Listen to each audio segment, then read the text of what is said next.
The Seattle Seahawks cannot keep Marquez Valdes-Scantling on this 53-man roster if they are going to have 5 wide receivers. I'm going to get into that and so much more in this episode of Seahawks Today with Will Ortner. But before I do that, I need your help. I'm trying to grow my social media presence as I continue to post Seattle Seahawks content on my X or Twitter, whatever you want to call it. Right now, I'm at 780 loyal followers, and I want to make sure that I get all the way to 800 followers on Twitter. So if you haven't had an opportunity yet, go and follow me at Will Ortner. If you see that picture icon, you'll know it's me, and we'll make sure that we have a great time talking Seahawks ball all year long. Now let's get into the video.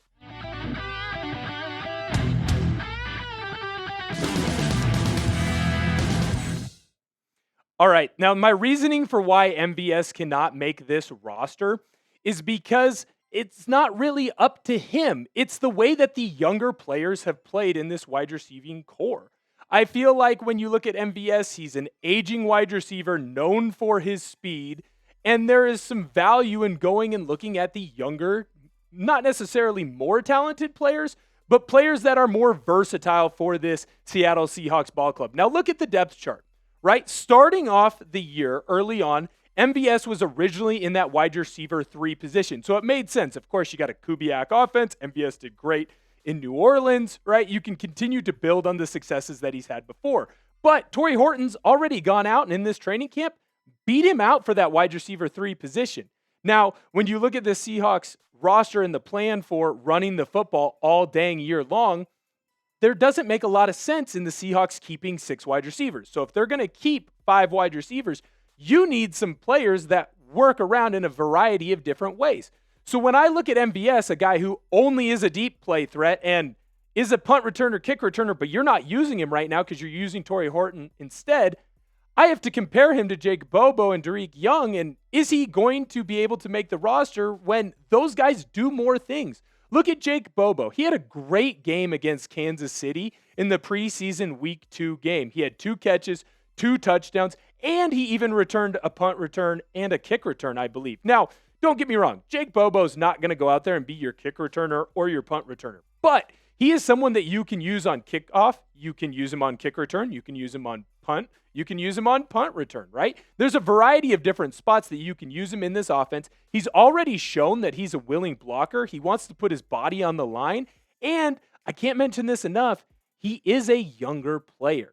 So there is more time for him to continue to grow and grow and grow. You already know what MVS is. This is what he is, and he's only going to slightly backslide. This isn't his fault for why he's at where he's at right now.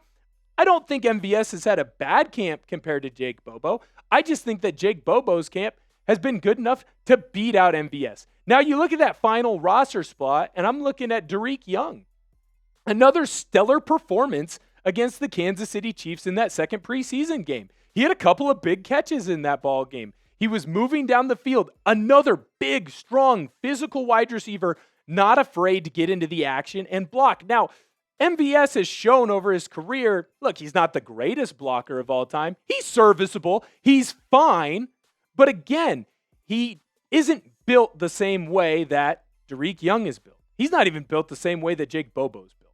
When I look at Derek Young, I see an absolute behemoth. I see a freak. Look at that. There's no fat on his body in that picture. He's going to continue to grow as a playmaker. And I think for me, when I look at a guy who, again, is on multiple different special teams as opposed to MVS, it makes more sense to keep him on the roster. Now, when I go into my take here, I am operating under the assumption that Seattle is going to keep 5 wide receivers. Maybe there's a possibility where Derek Young has played himself into a role and Seattle says, hey, you know what? We don't like how some of the offensive line is looking, or hey, we think that we can save some extra space here. We want Derek Young, but we also want MVS. Maybe there's an opportunity for Seattle to go with 6 wide receivers.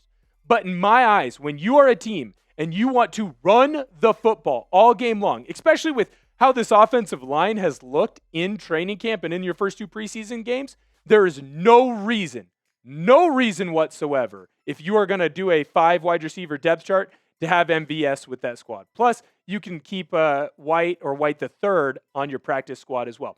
Am I wrong? Look, I'm not up here saying that I'm the know-it-all. I'm not, Mr. Football. I'm not going to come up here and say that every single prediction that I have ever made about the Seahawks has been 100% right. I thought TJ Houshmandzadeh was going to come in and absolutely light the world on fire. Clearly, he didn't do that. So why don't you let me know? Head on into the comments, type yes if you think MVS should make the final roster, or type no if you don't think MVS should make that final roster. I want to hear what your opinions are, and maybe we can have a nice, fun, civil conversation on an agreement in a football take, or maybe a disagreement in a football take. Now, I do think it's important to go in and really highlight 2 offensive linemen, because I think at this point, I've seen enough.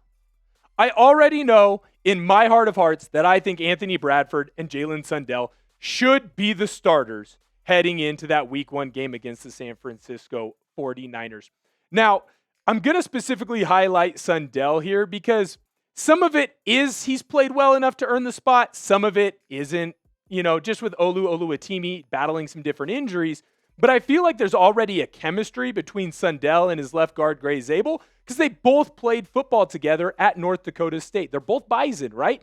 So they've worked together. They have a similar lingo. They've played next to each other. Sometimes in the football game, you don't have an opportunity to sit next to your teammate and go, hey, they're about to run a blitz. It showed late. We should do this. Sometimes you just have to go. And I know that my mom always used to get mad at me when I'd get mad at her and say, William, I'm not a mind reader. You need to tell me what you want.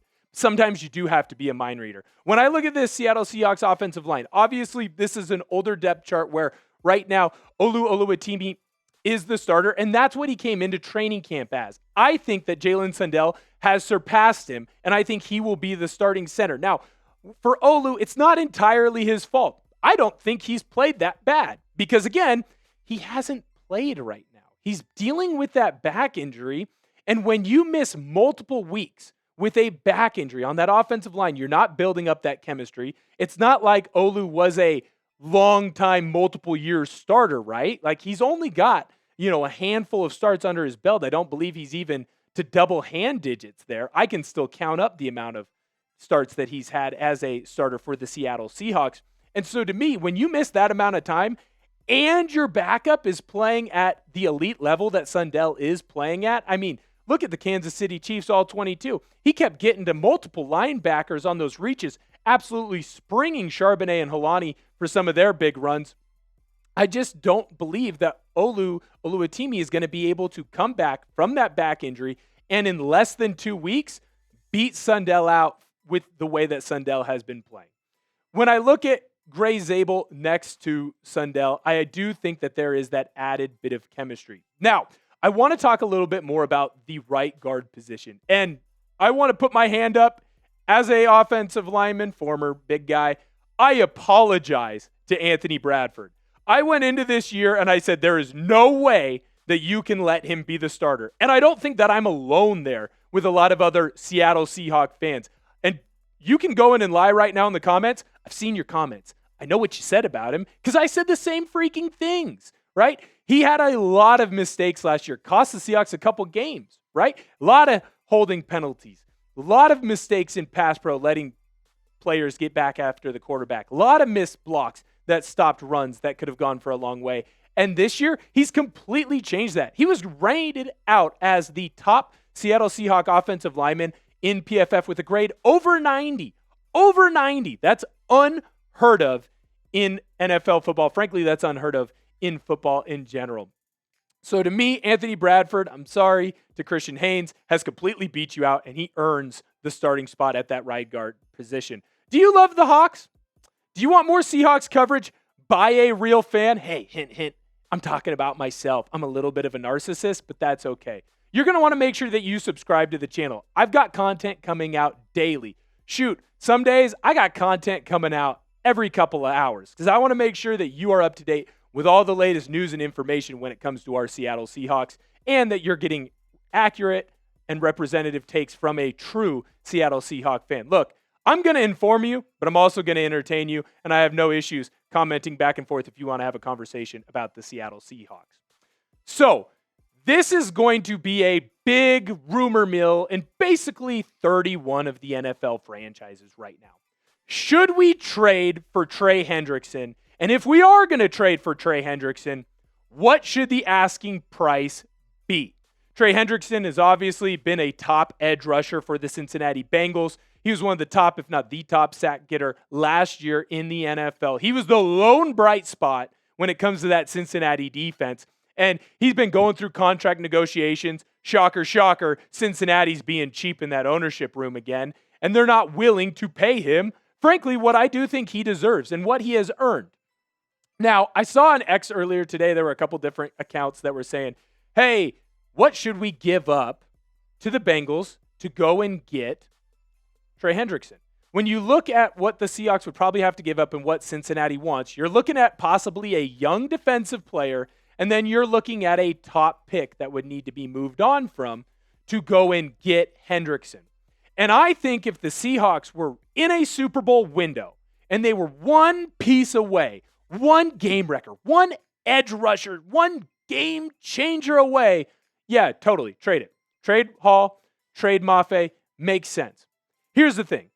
After I calmed down from Friday night, I don't think the Seahawks team is a Super Bowl team in reality. I think that you are a very good team.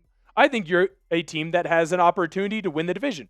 I think that you're a team that can probably make the divisional round. Maybe if everything goes your way, a couple injuries, ball bounces funny way, maybe you can end up in that conference championship. But I really don't think that you're beating Philly. I don't necessarily think that if the 49ers get 100% healthy, I don't know if you're going to be able to beat them. I don't know if you're beating Detroit. Minnesota, what if J.J. McCarthy hits? I love the Seahawks. I don't know that you're in a Super Bowl window. So to me, it doesn't make sense to get rid of some of the young players for Trey Hendrickson, a player who is already 30. When you look at the NFL, you know what position doesn't age well? You know what position ages fast? Defensive end. Defensive ends don't play until they're 40, 45 like Tom Brady. Defensive ends go quickly because as soon as you lose a little bit of that athleticism, as soon as you lose a little bit of that strength, it goes by the wayside. And that's why Trey Hendrickson's trying to get paid, because he has his last opportunity to do so. And I have no issue with that. I just have an issue if Seattle is going to move on from Mafe or move on from Hall to go and get him, right? And you're going to have to give up probably a first, maybe if you're lucky and you get a good deal by Schneider, maybe you're only giving up a second. But at the end of the day, right now, this is a young team, and it's building towards something. And in my eyes, if you make a trade with a younger player or a couple or a younger player and a draft pick for an older player that really doesn't fit into your window, I think that that's a gigantic mistake by this franchise. So to me, keep the young players, keep moving forward, and make sure that this Seattle Seahawks train just keeps on chugging along.